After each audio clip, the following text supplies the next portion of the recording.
Don't take Tylenol. There's no downside. Don't take it. You'll be uncomfortable. It won't be as easy, maybe, but don't take it. If you're pregnant, don't take Tylenol. And don't give it to the baby after the baby is born.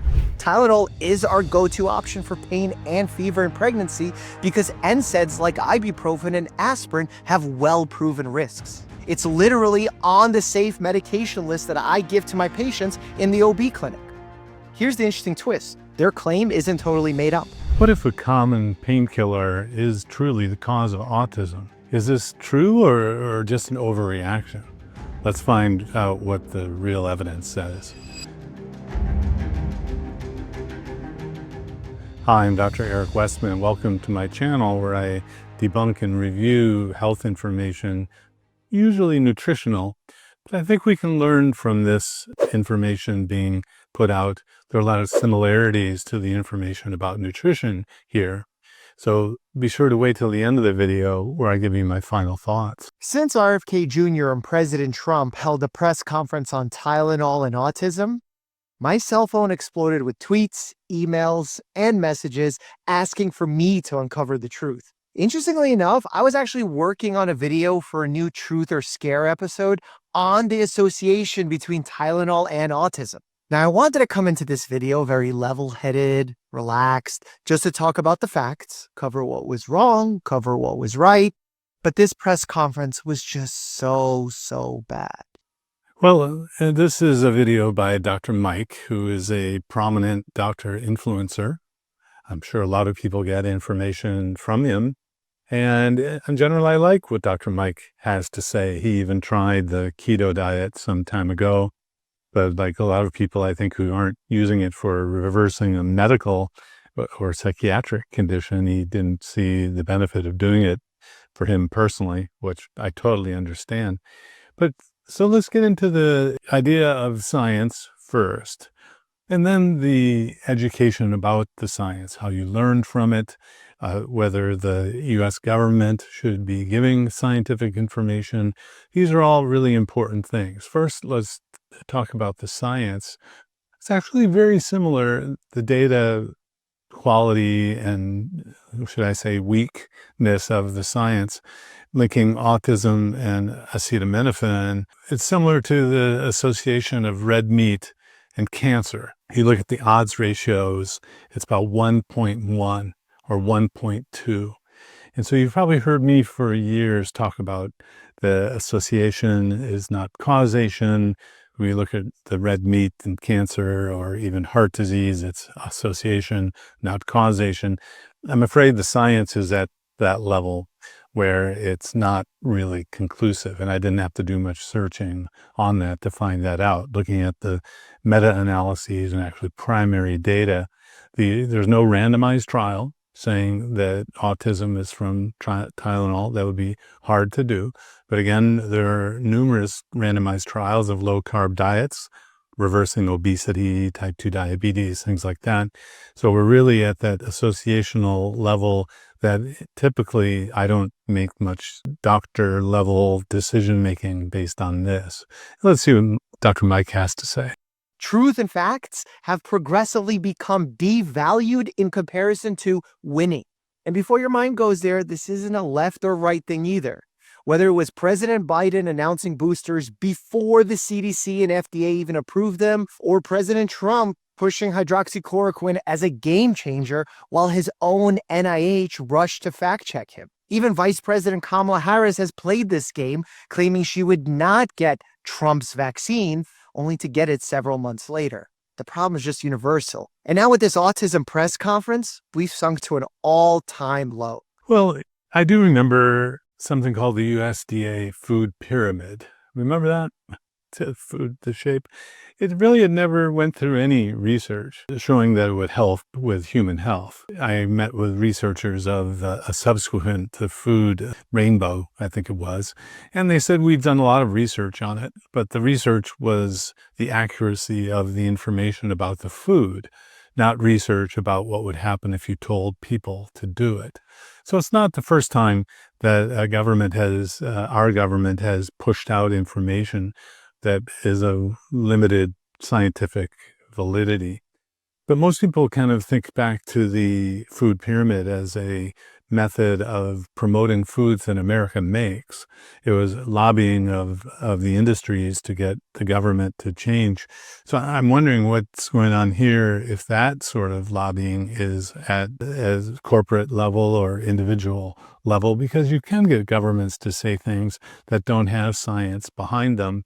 And what I'm fascinating with, though, is that why you would listen to the government in the first place for your personal health information. There's a big difference between personal health and public health.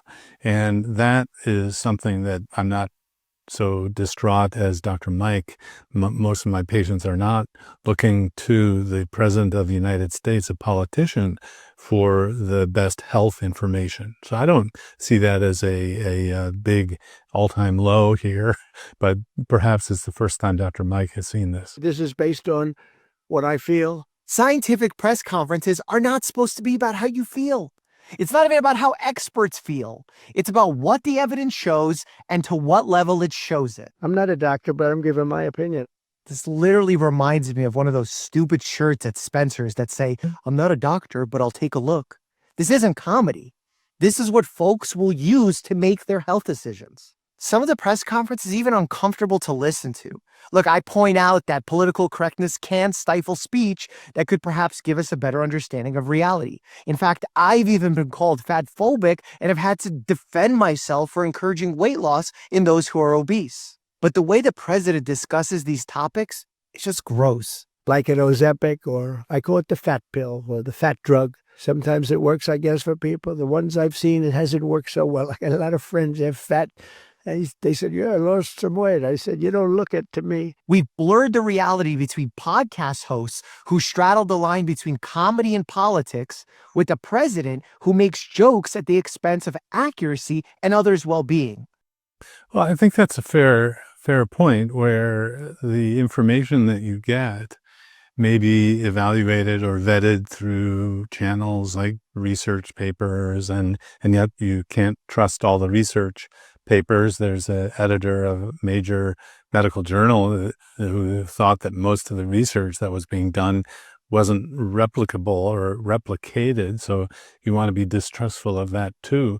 So where are you going to get your information? And I still think a doctor in the office is a good place to start.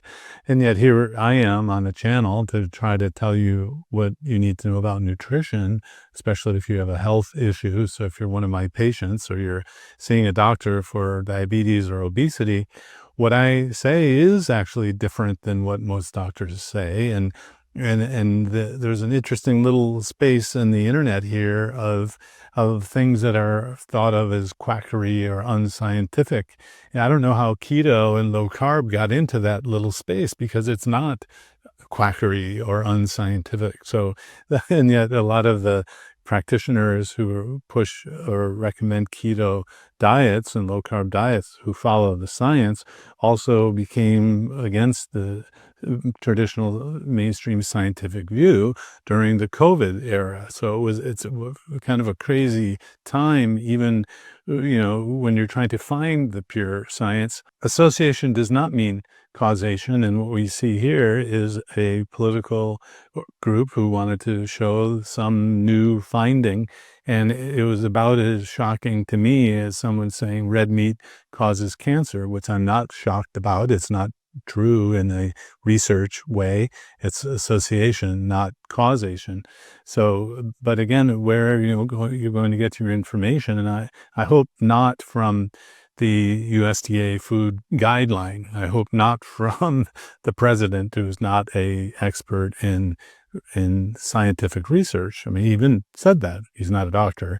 So you want to be careful, always consider the source of information. Don't take Tylenol. There's no downside. Don't take it. You'll be uncomfortable. It won't be as easy, maybe, but don't take it. If you're pregnant, don't take Tylenol, and don't give it to the baby after the baby is born. Well, as a board-certified, actively practicing physician who's been in practice over 10 years, he's flat out wrong. In healthcare, Every decision has consequences. Taking or not taking a medication both carry sets of benefits and harms. That's because medications, therapy, surgeries all have biological, psychological, and even social implications and trade-offs. Trump also proudly highlighted how his team has cracked the code for why autism rates have increased in the US. He blamed it on two things, sort of. And I say sort of because he's not the clearest communicator, especially when it comes to statistics. And we have something else called favored nations where I'm going to be reducing drug prices by 1,000%. Trump implies over and over that Tylenol causes autism. And his director of the FDA quite literally said that on Fox News later that night. Well, I'll tell you, the biggest study was done by Harvard and Mount Sinai. They looked at 27 studies showing an association. There were 4 against it. And they said, based on the overwhelming body of evidence, there was a causal relationship. Yeah, that is not causation, it's association. Association does not mean causation. It was even in those papers. I took a look to see what the investigators said. I'm reminded of the chilling video that you can watch about the initial USDA food guideline.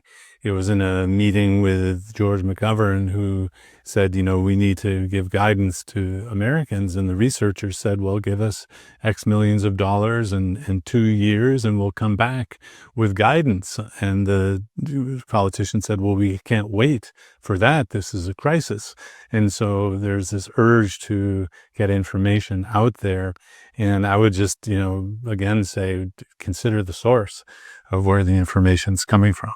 On the surface, I realize that sounds terrifying.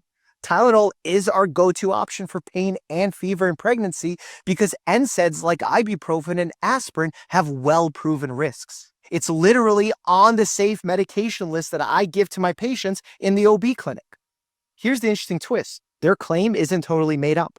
I pointed out earlier, I was literally working on a video on this exact subject. For years, researchers have studied the possible links between acetaminophen and autism, ADHD, and other developmental conditions. Some of those studies do show associations, and some show biological plausibility, especially in animal models, which means that it is possible that Tylenol may play a role in autism development. But when someone like RFK Jr. cherry picks that data to support his pre-made conclusion, it can be sold to sound very convincing.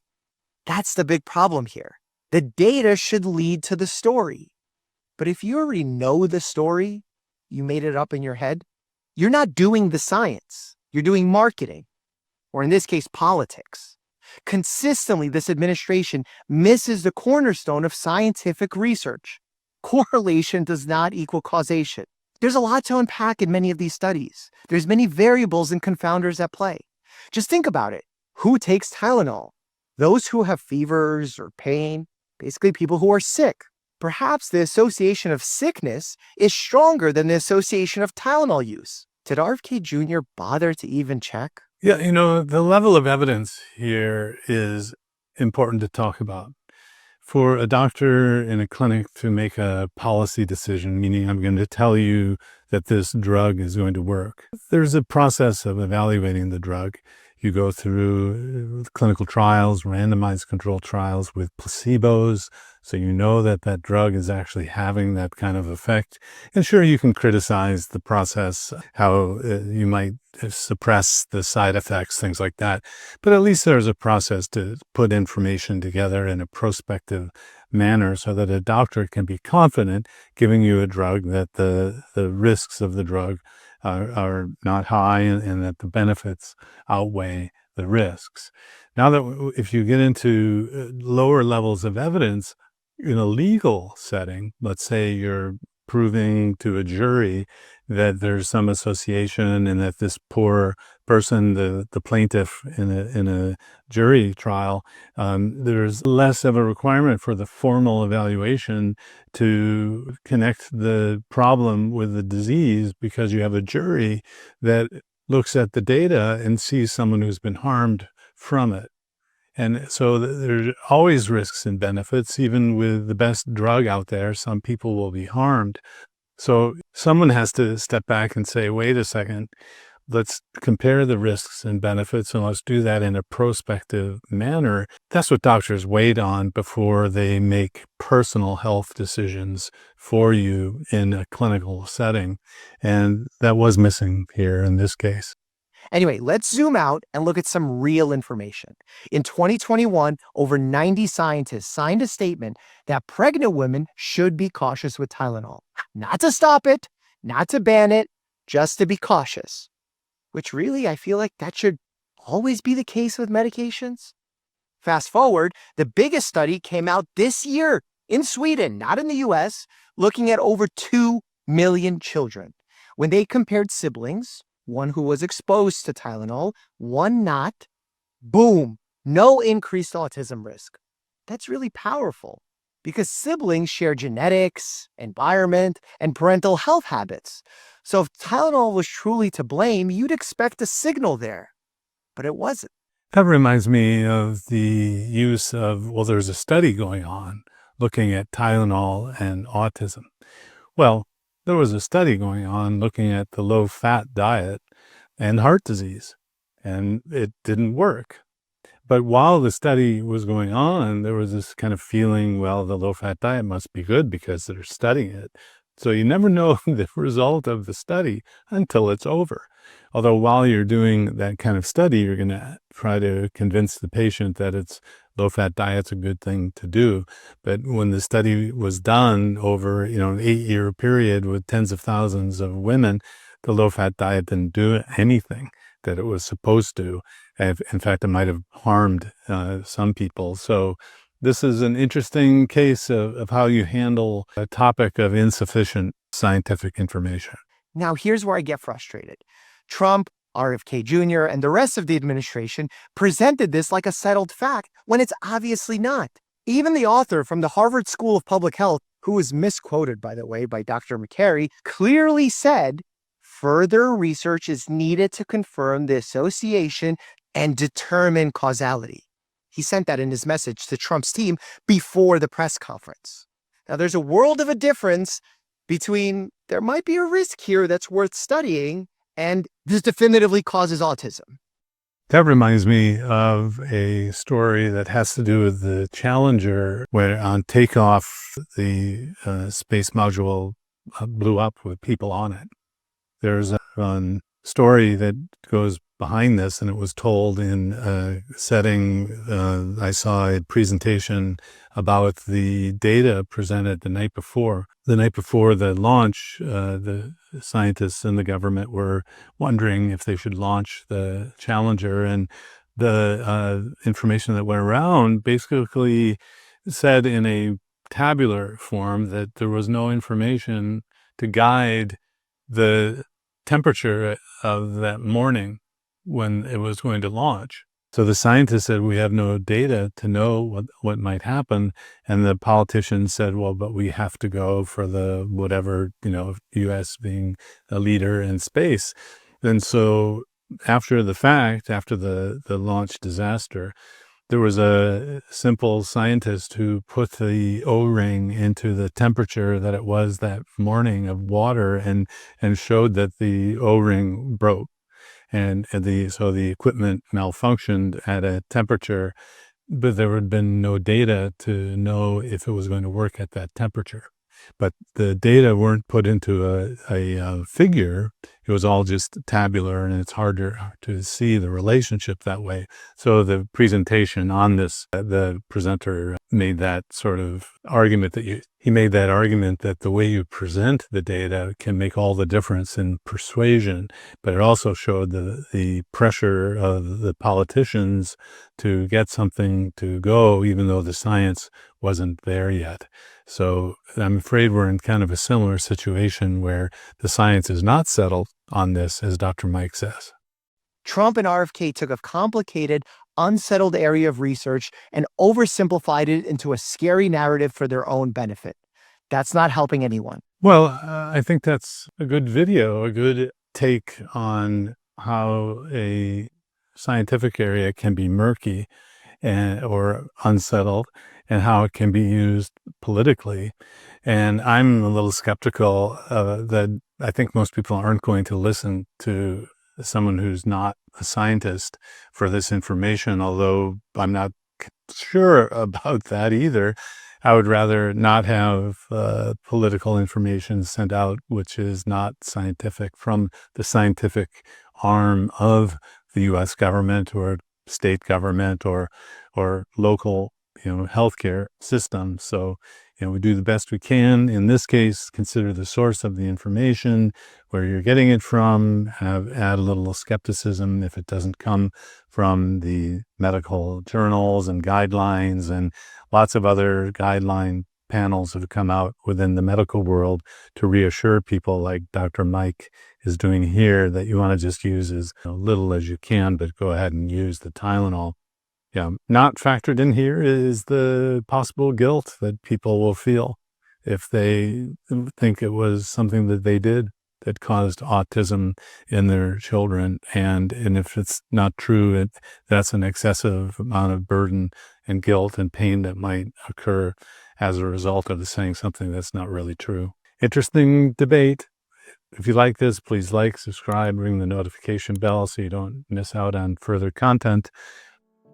If you enjoyed this video, consider joining our YouTube membership for early access and exclusive live Q&As with me. Just click the join button below or support us with a PayPal in the description.